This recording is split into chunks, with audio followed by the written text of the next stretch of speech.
날마다 숨 쉬는 순간마다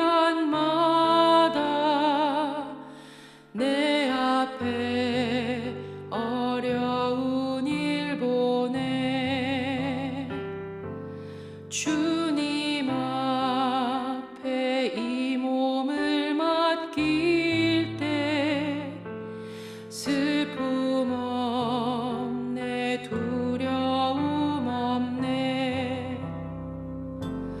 날마다 주님 내 곁에 계셔 자비로 날 감싸주시네. 주님 앞에 이 몸을 맡길 때 힘주시네, 위로함 주네. 어린 나를 품에 안으시사 항상 평안함 주시도다. 내가 살아 숨을 쉬는 동안 살피신다 약속하셨네. 인생의 어려운 순간마다 주의 약속 생각해보네.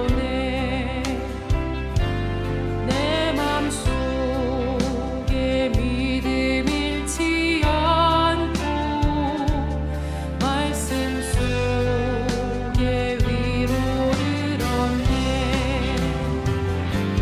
주님의 도우심 바라보며 모든 어려움 이기도다. 흘러가는 순간순간마다 주님 약속 새겨봅니다.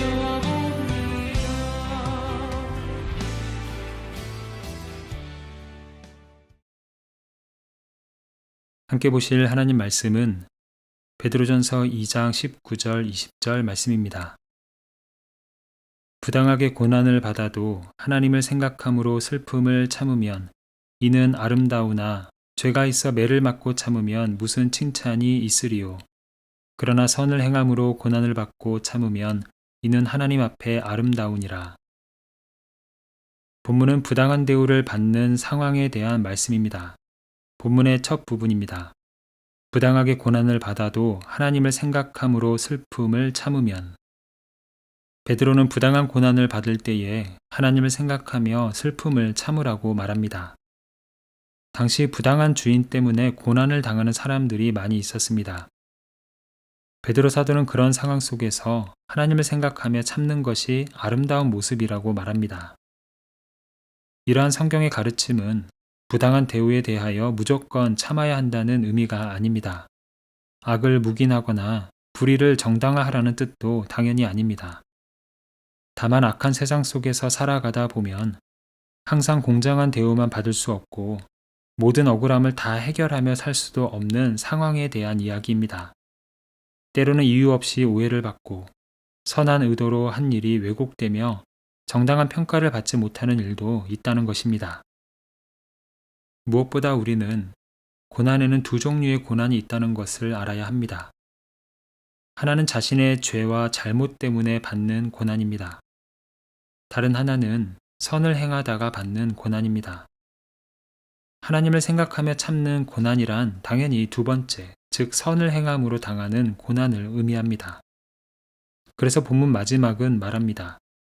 선을 행함으로 고난을 받고 참으면 이는 하나님 앞에 아름다우니라. 우리는 이러한 본문의 내용을 통해 두 가지 교훈을 얻습니다. 첫째로, 자신의 잘못으로 인한 고난을 의의 고난으로 포장해서는 안 됩니다.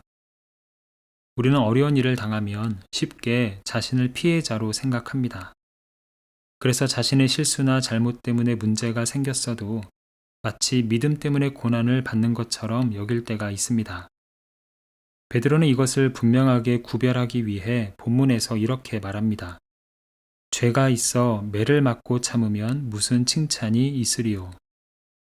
자신의 잘못 때문에 책망을 받고 어려움을 겪는 것은 칭찬이 아니라 당연히 감당해야 될 결과라는 의미입니다. 약속을 지키지 않아서 신뢰를 잃었거나 책임을 다하지 않아 비판을 받거나 잘못된 행동 때문에 어려움을 겪는 것은 의의 고난이라고 말할 수 없다는 것이 베드로의 가르침입니다.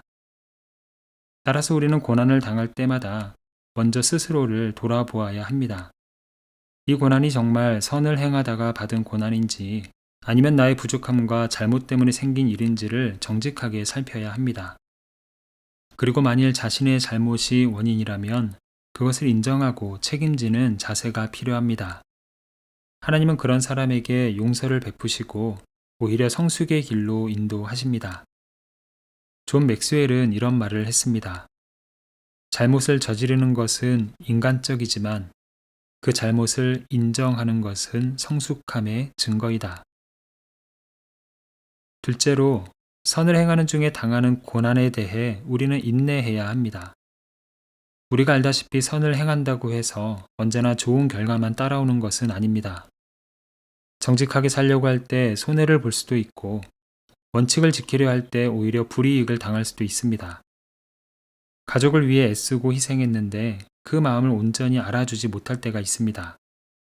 교회에서 맡겨진 일을 충성스럽게 감당했지만 칭찬보다 오해를 받고 수고보다 비판을 들을 때도 있습니다.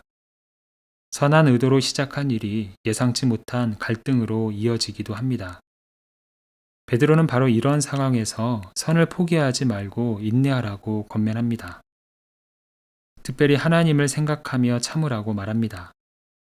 부당한 대우를 받는 중에 우리가 생각해야 하는 하나님은 모든 것을 다 알고 계시는 하나님입니다. 사람들은 우리의 수고를 잊어버릴 수 있지만 하나님은 기억하십니다. 사람들은 우리를 오해할 수 있지만 하나님은 진실을 알고 계십니다. 따라서 선을 행하다 고난을 받을 때 우리의 시선은 모든 것을 아시는 하나님을 바라보아야 합니다. 의로우시고 공정하신 하나님은 부당한 일을 당한 것에 대해 분명히 갚아주시는 분이십니다. C.S. 루이스의 말입니다. 하나님은 악을 허락하시지만 결코 악을 승인하지 않으신다.